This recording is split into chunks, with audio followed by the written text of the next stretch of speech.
Meu nome é Ari Vicente da Silva. Fiz o curso aqui em Anastácio de mão constrói, curso pedreiro, né? Cerca de 1 ano e pouco, mais ou menos.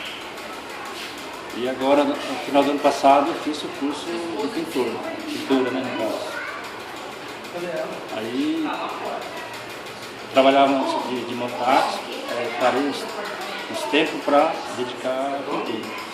E hoje estamos trabalhando aqui, né? Formando a escola de Anastácio. Hoje estamos na quarta escola, né? E para mim esse curso foi muito bom, né? Para mim, eu acho que para a maioria da população de Anastácio, porque ajuda quem interessa, né? Para fazer o curso, para seguir uma profissão, ter uma profissão no mundo e tal.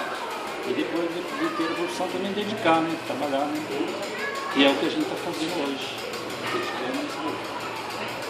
Bom, sou o prefeito, eu sou esposo da Cíntia, né? Primeira dama, no caso. Eu acho que é um bom projeto que eles estão fazendo para todas as pessoas. Essa é a nossa melhor coisa, que assim todos os prefeitos, assim toda a cidade do Brasil fizessem, porque a oportunidade que a pessoa mais fraca, para aquele que não é mais fraco, mas que queira também, que é a profissão. Então, acho que é claro. E agradeço também ele, né, por a gente ter aprendido esse curso de pintura, como também do pedreiro, né? E os outros cursos que estão aí, né, que vai ter, que eu também vou querer fazer de novo, né?